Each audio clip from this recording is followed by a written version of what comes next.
علی ایک چیز فرمائیے گا کہ یہ تیسرا موقع آئے گا. میں تھوڑا سا حیران ہوں کہ کچھ طریقہ کار واضح ہوتے ہیں کہ سمری پریزیڈنٹ کو کب جانی ہے, کیبنٹ نے کیسے اپروول دینی ہے, پرائم منسٹر نے کیسے کرنی ہے.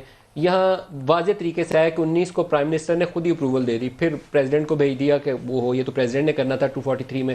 پھر کابینہ 21 کو ڈسکس کر رہی ہے, پھر دوبارہ اس کو پرائم منسٹر یا پریزیڈنٹ نے کیا ہی نہیں. الیکشن کمیشن آف پاکستان کے اراکین میں بھی ایسا ہوا, ٹیکس امبرڈزمنٹ کے معاملے میں بھی ایسا ہوا. 2 کیسز سپریم کورٹ سیٹ اسائیڈ آپ کے اوپر کر چکی ہے, اور یہ تیسرا موقع آپ کا اس وقت سپریم کورٹ کے سامنے موجود ہے. نہیں, اس میں اسلام آباد ہائی کورٹ, ایک اسلام آباد ہائی کورٹ میں الیکشن کمیشن والا. تو یہ معاملہ یہ بتائیے گا کہ آپ پہلے سے اینٹیسپیٹ نہیں کرتے کہ طریقہ کار کیا ہے, کوئی پرنسپل سیکرٹری, کوئی سینئر آفیشلز, کوئی اعلیٰ عہدیداروں پہ تعینات لوگ جو ہیں وہ اس سے واقف نہیں ہیں؟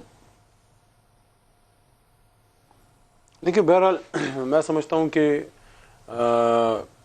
بہتری کی گنجائش تو ہمیشہ رہتی ہے, لیکن تحریک انصاف اور بلنڈرز ہیں سر, یہ تو دونوں باقی جماعتوں میں ایک فرق ہے بڑا واضح.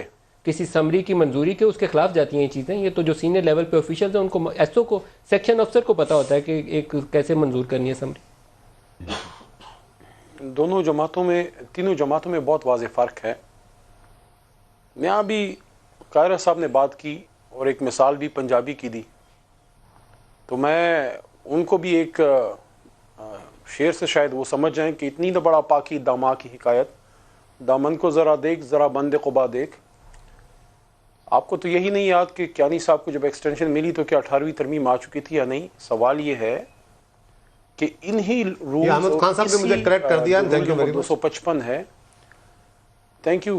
رول نمبر 255 کے تحت ہی آپ نے کیانی صاحب کو ایکسٹینشن دی تھی, تو کیا جو چیز آپ کے لیے جائز تھی وہ ہمارے لیے جائز نہیں ہے؟ بلکہ ہم میں اور آپ کی جماعتوں میں فرق یہ ہے کہ اگر سپریم کورٹ نے ایک چیز کی کوگنیزنس لے لی ہے تو اللہ کے کرم سے یہ وہ جماعت ہے جس نے سپریم کورٹ کی آزادی کے لیے قربانی دی.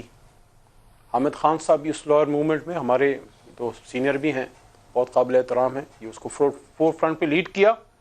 مت بھولے کہ سپریم کورٹ نے جب کوگنیزنس لی ہے اسی دن ہم نے اس کو کریکٹ کرنے کی ہم نے فیصلہ کیا, اور اسی کوئی انا کا مسئلہ نہیں بنایا بلکہ وہ کلیئرٹی لانے کے لیے اس میں رول میں امینڈمنٹ کی. اسی سپریم کورٹ کا جب فیصلہ آیا تو صرف اس لیے کہ کسی کو بچانا تھا آپ نے اپنا ایک وزیر اعظم قربان کیا, لیکن سپریم کورٹ کی بات نہیں مانی. میں سوئس کیسوں کی بات کر رہا ہوں, اور اسی سپریم کورٹ کی کا جو حشر کیا تھا ہماری آنریبل ایپیکس کورٹ کا مسلم لیگ نواز نے, تو اللہ کے کرم سے تحریک انصاف جو ہے وہ عدالتوں کو عزت دینے والی جماعت ہے. ہمارے خلاف جو فیصلہ آیا بہت بڑا فیصلہ تھا, وہ جس کو ہم نے سر تسلیم خم کیا تھا.